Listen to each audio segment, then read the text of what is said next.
I want to introduce my guest. She is a New York City artist. She's a Neo-Pointillist artist. Her name is Jenna Lash. Welcome to the show, Jenna. Thanks, Ginger. How are you? I'm wonderful. Thank you for coming in on a wintry, cold day. My pleasure. Wonderful. And you brought an audience. You have Yes, your I did. husband and your daughter, and we also have a film student. We have Calvin Tran, film student. Yes. From NYU Film. That's really fabulous. And I know your husband because he's a fellow CPA. Yes. And I owe him some work, and I promised I'll get it done tomorrow. So now he knows I'm playing hooky, and but you know I'm interviewing He'll let you. it go. Yeah, I think I have it in. Better no later than Monday. Yes. So hi, Helen, and your daughter Elizabeth, and again Calvin's here. So that's really wonderful. So you have a little group of supports, yeah. And I hope they don't make you nervous. They're making me a little nervous. So welcome to the show. So you describe yourself as a Neo-Pointillist artist. Can you describe what that means, you know, for us? Yes, sure. A neo is really just means contemporary. I consider myself an artist of the day, and my work is about, although it includes history, it really is done in a very current style. And pointillism is really about dots, like the artist Seurat did, and he was a post-point expressionist. I'm sure a lot of people like yourself have studied expressionism. Those were the artists that are very popular, like Van Gogh and people like that. And Seurat came after. They all wanted to use color in a new way. In fact, they were first considered very controversial because they broke up color and they felt that the eye would combine the color and create the picture in the brain. And people hadn't done that in the past. And the post-impressionists like Seurat took that even further and did it with dots. That's really interesting.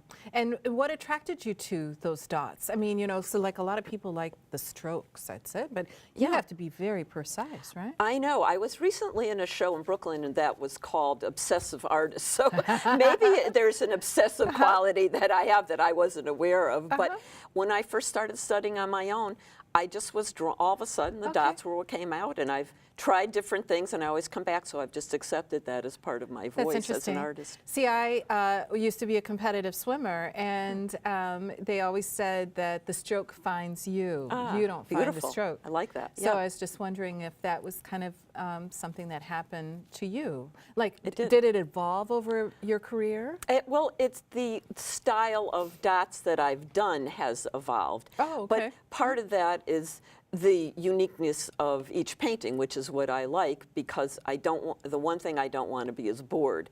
So I want each painting, even though it has a structure with, or a sort of portal of the currency that I do, I want each one to evolve and go on. So the dots have evolved, and they've become kind of a stippling, which is a lot of very small dots where I go over and over and over. I guess that's the obsessive aspect of it. And then lately, I have sort of been in a transitional phase where I'm doing larger dots that are almost like a pop art kind of thing. So that's kind of a new exuberant aspect of my work. And you also do lectures. You're an art teacher? I was an art teacher for a number of years, and I've been doing a lot of lecturing and talks of late because I think that's an important thing, is to help educate people about what art is, what my art is, and about art in general, help them appreciate it. It's very educational for me. I love artists, you know. I could never support myself as an artist, so I'm... Most of us can't. So I do whatever I can to promote it because I think it's so important, because if you're so focused on like business or marketing or accounting and taxes and stuff like that, you really have to have an outlet of some sort, a creative outlet. Right. Of some, I think it's essential for people. Otherwise, they're missing a part of who they are, the creative aspect of their lives. And it's wonderful that people like you are there who appreciate the arts and support them, because we artists need that. And we, as an audience, need it too. Yes. You know, for education, get us a little outside of our world and into the mind of the artist. Right. I don't know if you want to get into the mind of an artist, as somebody once said. You don't get too close to an artist, you might get dirty. That's great. That's great. So you have currency, right? Is kind of you're drawn towards recreating currency Yes. in an art form. What made Yes. you drawn to currency? Well, I have to blame my husband for that. As you know, he's an accountant like you are. And so he really was exposing me to a whole world of money that I hadn't been aware of, aside from the fact that artists never have enough of it. And I realized that currency was a fascinating thing, that from the smallest aspect of it as a form of barter that we use every day and don't pay much attention to the whole conceptual idea of what gives money its value. So it really, it intrigued me as an artist, and that's the only way I can really work with things is through that lens and that kind of prism. And I started exploring it, and I've never really stopped.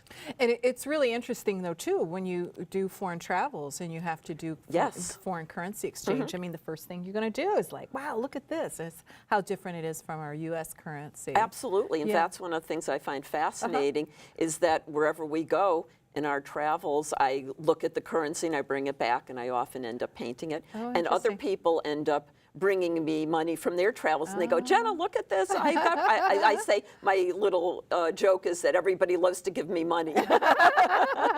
That's great. And you went on a wonderful vacation. I think it was France during the last year. Yes, we had a wonderful time there. We went to the French Riviera. We had a wedding to go to. And so that was great. We were on Antibes, which is a beautiful peninsula on the water. And then we expanded it and explored other parts of that area, Villefranche, and some of the things, and probably almost got killed a few times driving on those narrow roads. Yes. But I was there 2009. I was on the west side in the Bordeaux country. Oh, nice. I have a client that her parents own a vineyard there, and I got to stay on a 1,000-year-old estate. Wow. Yeah, I know. It was really, really, really amazing. So I always enjoyed watching your photos. Oh, great. You know, for that vacation. I live vicariously through everyone. don't we all? So before we talk a little bit more, I was wondering if the control room could roll in some of Jenna's artwork so you could get an idea of what you're doing. With the Neo-Pointillism. Right, yes, very good. Go good, Ginger. Yeah, I pronounced it a little. Okay, so here's our first one, Abraham Lincoln. Right. This is a painting, one of my most recent paintings, and I love doing all kinds of currency from all over the world, but I just thought a Lincoln would be really cool to do because it's such a U.S. icon. That's the part of the interest I have in currency is the iconography of it. And it's an icon of our country and a great president. And again, I was as far as my technique, I was doing more of the stippling, adding a lot more depth to my color, going over it layer by layer by layer as part of my obsessiveness to get the color richer. But I also left a lot of white space to give it breathing room, as you can see. I'm from Illinois, so Abraham Lincoln is our president of that state, and so we're very proud of him, and that's why I put the photo first. But that's great. And what about this one? This is a painting I had that I did of a British engineer who, and I did it with the different colored squares. As you can see, that was part of my experiment in that particular painting. And I use the colors that I choose are very intrinsic. So it's kind of how the currency speaks to me. And I actually had that in a show, and somebody wanted it so badly that they bought it right during I think there was an intermission or a break or something, and he said, I have to have it. I want to know that I have a commitment right now, and I'm going to take it. I had to take it down before the show even ended. Wow, that's always an exciting thing. Yes, that's great. And how about this one? This is the Japanese yen. As you can see, again, I broke up the space a little differently. And how it has the Japanese emperor there. I decided to use a blue palette. Again, I'm not sure why. This is also one that sold during my show in Lugano. Again, this professor there at one of the universities had to have it. I think we had to take it down after the first night of the show because he bought it and loved it and had to have it right that second. So it's amazing because usually you wait until the show ends. Yes, you try to because you don't want to lose your pieces along the way. But we don't quibble over sales. Right. This is again from the Swiss currency that I did from that show in Lugano, and I was inspired to use the currency there, the Swiss, and on the back of that are these Giacometti figures. Giacometti is a very well-known artist, famous artist, who did these very reductive kind of sculptures where he took away and away and away till he could get the smallest amount left to make his statement. And the figures are very haunting, I think, and obviously the Swiss loved it. And I think it's one of the interesting things about currency is that different countries choose different kind of things to put on their currency. In the United States, we don't put art in our currency. That's true. This is the Lithuanian Litu, two soldiers who were lost in a plane somewhere and became heroes to that country. My daughter Elizabeth, who studied in Russia for a year, actually brought this back for me. And I did it in a kind of prism-like, where I broke up the space with these sort of prism aspects. And that's how that work kind of affected me. And I thought the faces were such stoic Eastern European faces. I loved it. Very good. This is actually a Native American chief. And this is a silver certificate, and because we don't have any Native Americans on our currency, so I just love the image of it. And he was an advisor to Sitting Bull in the Lakota, of the Lakota Indian tribe out in South Dakota. And he actually was a great warrior and kind of Renaissance man and helped with a lot of negotiations with the U.S. Army and helping with the tribes. And in fact, the interesting thing about this is they couldn't fit his headdress on the engraving, so they put a different tribe's headdress on there, which caused quite a scene from what I understand. So and it's not a U.S. currency, but what did you call it? It's a silver certificate. A silver certificate. Right. So that's a representation of what the silver trading might be, and they, just like we have stock certificates.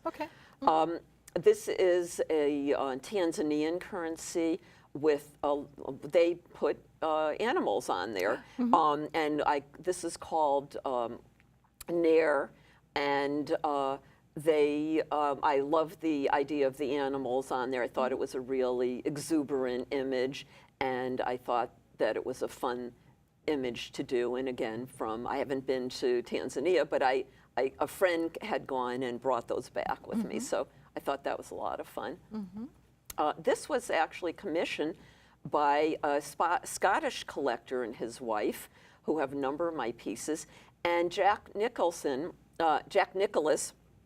is on. This was a special issue because they love their golf so much. Oh, isn't that and something? He had his wife on one of her visits bring it over and said, if you might be interested in doing this, we might be interested. So I sort of got the hint, and I said, I think they'd like me to do this. I did it, and they loved it, and they bought it.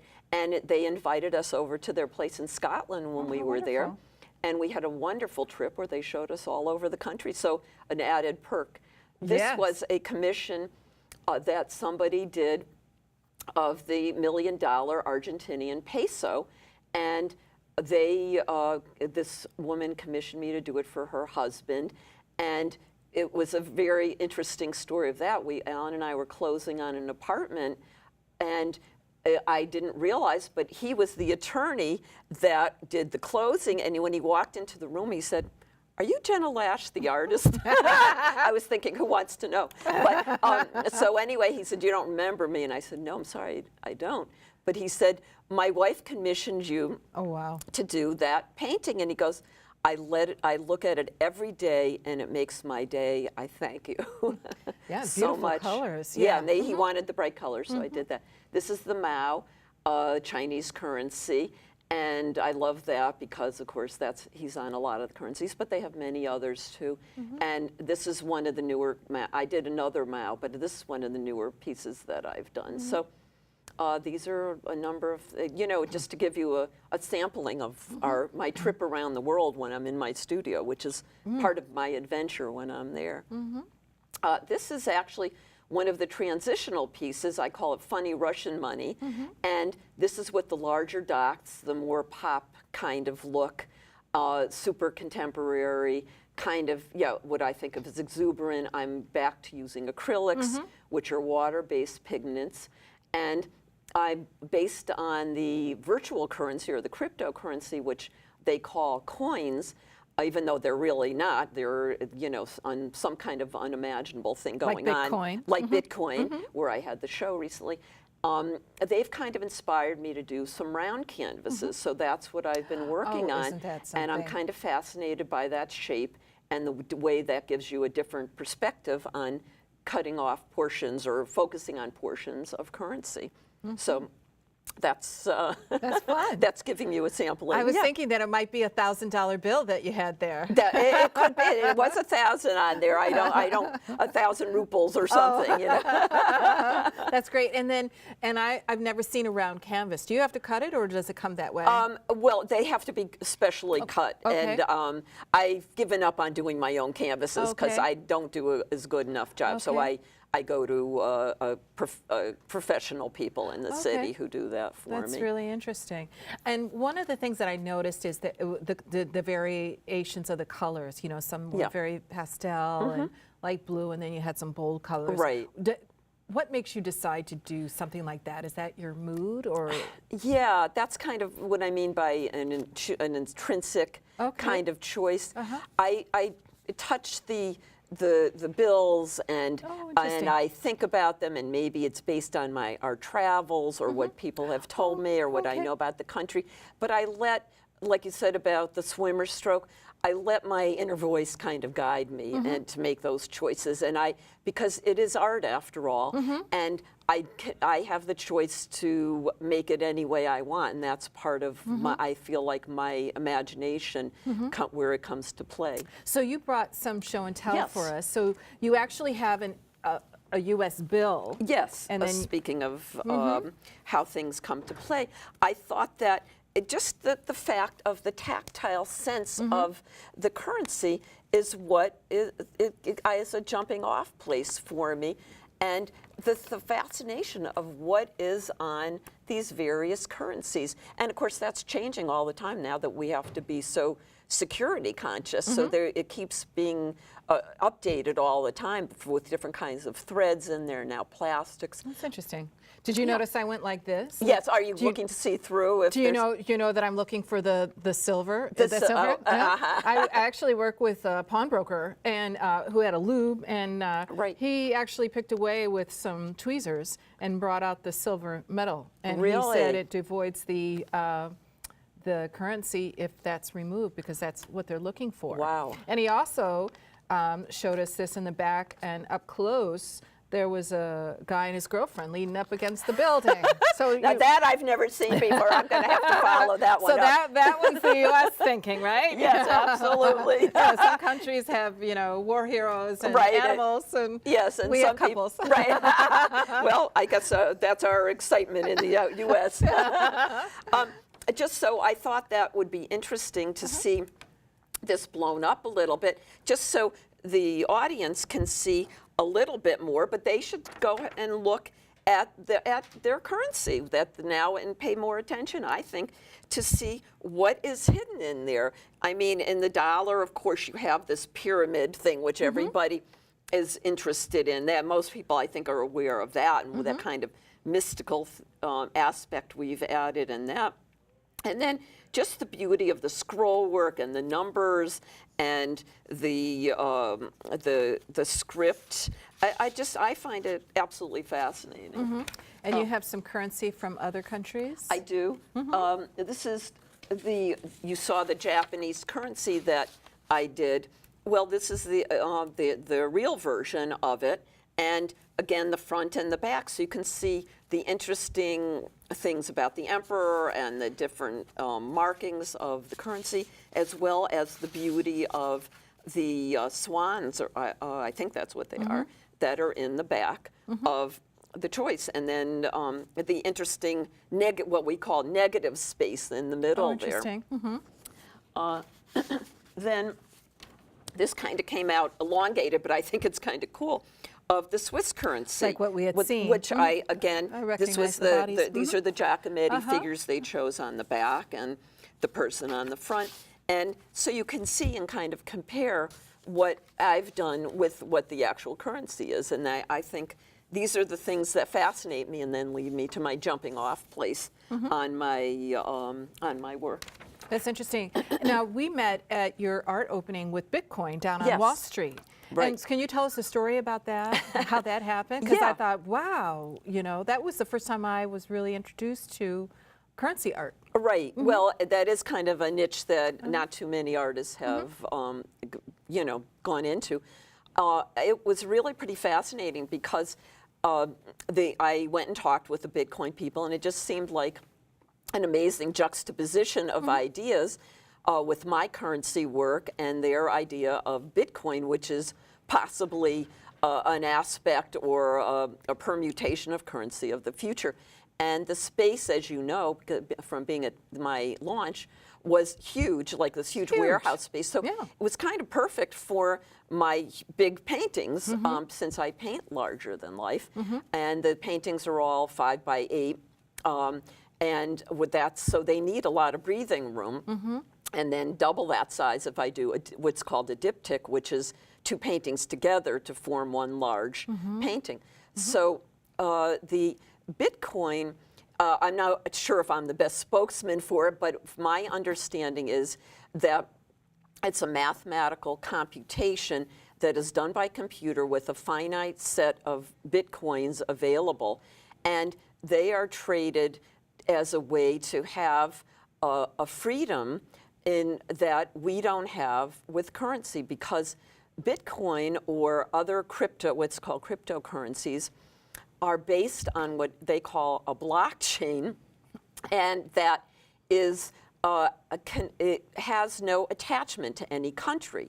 And of course, currency is very much attached to each country and what their currency value is and so forth, and how that changes. So this gives a kind of anonymity to the people who trade and can be used hopefully in many good ways. It is being used in good ways. They had people come in, filmmakers who were working with Afghani women to give them the opportunity, since there are no banks there, to make money and have businesses, since they are allowed to have computers in their home, and make some money. But of course, there's also things we've all heard of where people are using it to do things that are not good. Right. So, like any good thing, people can use it in many different types of ways. It was wonderful. Yeah. And I understand you did an interview this week. I Can you did. tell us about that? Yes, I actually had an interview with Brainerd Carey for Yale Radio, and that was very exciting for me because the art students at Yale listen to all his interviews, as well as anyone else who wants to learn about artists and what their process is. And I feel very flattered because I'm in some very good company there, and it went very well. Brainerd's a wonderful interviewer and very knowledgeable about the art world and an artist himself. That's wonderful. Yeah. So what do you have new on the horizon? Well, actually, this year I'm in discussions on a couple of different things. One of them is with the Lakota Indian tribe, Oh, fun. who and there was a man named Payu Harris who's a part of that tribe, and he came to speak at the Bitcoin Center. So we got to know each other, and I've done a Maza coin, which is something he's trying to use for the Lakota Indians out in the South Dakota area to help them have more access to money because the tribes are often very poor. And he wants me to come out there and have a show with him and work on, maybe working on Maza coin with him. That's exciting. Yes. I'm also a family line from South Dakota. They were settlers of the West, the Wild Wild West, and they were part of the Homestead Act. And my cousin, Chuck O'Connor, who tunes in, has watched these shows. They have 4,000 acres of land and 75. No, it's 4,000 cattle and 75,000 acres of land. and he rents some of the space, the land from the Indians. And you know, it does over a handshake. You know, amazing. Yeah, You know, I've been on the 4x4s on some of that land. Going up. Phew, would you guess me? Yeah, but it was a lot of fun. Well, we're down to the last couple of minutes of the show. We can talk for a long time. Oh, yeah, well, right? this is just the beginning. Yeah, I could talk easily with you for a lot longer. Yeah, that's really great. Do you have any words of wisdom that you want to pass along to aspiring artists or, you know, artists in transition? I mean, you know? Don't do it. Well, I thought you might say, we're always in transition. Yeah. What are you talking about? No, I think that it's the most fulfilling, most wonderful thing you can do with your life, but it's as somebody said once, this isn't for people who want it easy. This is a way, this is something where you have to create your own world, you have to create, there's no path to follow. It's for people who want a life of adventure and risk in certain ways, and a way to find their own voice in a creative manner. And it's there's a lot of sacrifices, but I'm here to say that for me, it's worth it. And does it take a long time for you to create one of your art pieces? For me, it takes about 2 months. It's pretty labor intensive. Wow. Yeah, although those dots I have to put on dot by dot by dot with the brush. And you relayer it as well? I often do. Yes. Okay, that's what I thought you said in conversation. Yeah. Wow. Well, Jenna, Miss Jenna Lash. Thanks, Ginger. Mrs. Jenna Lash.